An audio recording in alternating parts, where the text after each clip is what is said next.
We're going to go over some hip corrective exercise basics. There's some of the simple exercises we can to help open up our hips, help ease that back pain, maybe ease some tight knees, feel a little bit better, be more comfortable squatting down, getting low, picking things up off the ground. So what you're going to need is either a lacrosse ball or a foam roller, or I guess any type of mobility tool. My preference in terms of corrective exercise is to do soft tissue work first, and because we're going to work on breaking down those fibers, opening up some space in there, working on any knots. After we do soft tissue work, we can then go on to static stretching, creating more space in those muscles and those tendons. After we do static stretching, we work on some strengthening exercises for the muscles that are a little bit too long and tend to be a little bit weaker. So for our hips today, what we're going to do, soft tissue work for our calves and our hip flexors, working on inhibiting those overactive muscles that tend to be tight, that we use a little bit too much. And then we're going to static stretch our calves and our hip flexors, and then we're going to go on to doing some band work to strengthen our glutes. First step for a corrective exercise for our hips and our back, inhibiting rolling out our calf. We need either a foam roller or a lacrosse ball. So we're going to position the roller on the meat of our calves with our heels just off the ground. We're going to work on rolling our toes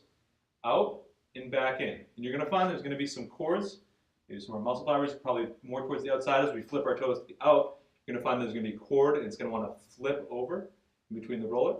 It's going to be a little bit sensitive. It should be a little bit uncomfortable, and we'll start to ease up as you keep going. We'll start with 12 rotations back and forth. So pointing our toes out and back in is 1. So repeat that 12 times. Keep the intensity up, should be about 8 or 9 intensity. Keeping the heels just off the ground and focusing on flipping back and forth over those cords. All right, the second thing we're going to do, you can continue to use the roller, or you can use a lacrosse ball. You're going to flip over onto our stomach. We're going to try to get the roller into our hip flexors, so just below our hip bone on the front of our quad. You're going to find there's going to be these bands here that are very tight.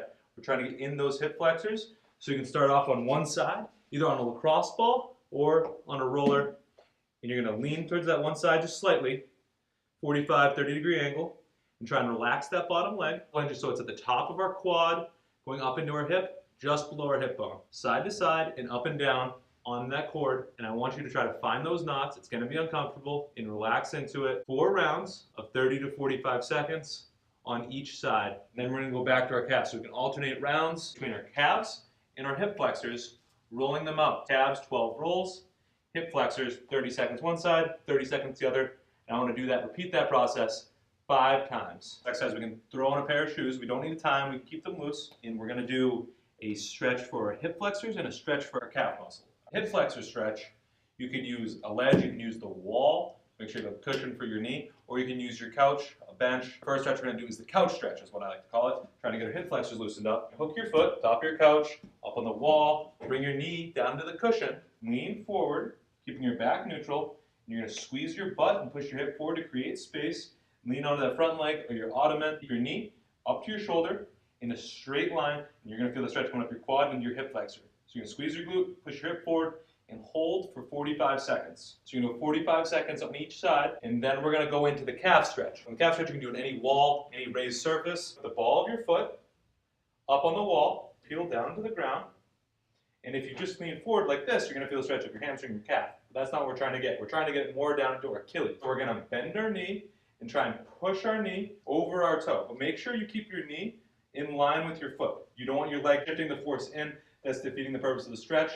Make sure you keep everything in line and try and push your knee over your toe and then hold. You feel that stretch down at the bottom of your calf and into your Achilles. We're going to hold for 45 seconds. Then we're going to switch sides. So ball of your foot, heel goes into the ground, and then bend our knee, push our knee over our toe, keep everything in line, and push forward and hold for 45 seconds. And then once we get 45 seconds on the other leg, we're going to go right back into the hip stretch. So we're going to keep alternating through left hip, left calf, right calf, 4 rounds. 45 seconds for every stretch. We've worked on stretching out the muscles that are typically a little bit too tight, overactive or shortened.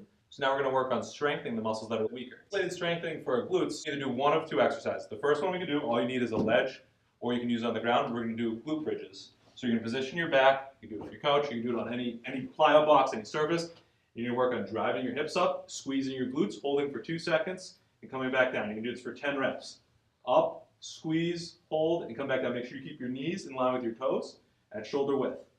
Press through, squeeze the glutes, and come back down. The other exercise we can do, we can use an exercise band. Make sure you set the exercise band up above your knees. Setting the band up above your knees, it's going to help keep your knees in a better position. Because if you have the band at your ankles, when you go to do your exercises and your knees start caving in, you're just breeding more dysfunction, and you let the muscles that are weak stay weak. you're not strengthening what you're trying to target. So by having the exercise band above our knees, we can focus on keeping our knees in a powerful position for every exercise that we do. Our backwards 45-degree steps, inside steps. Backwards 45-degree steps.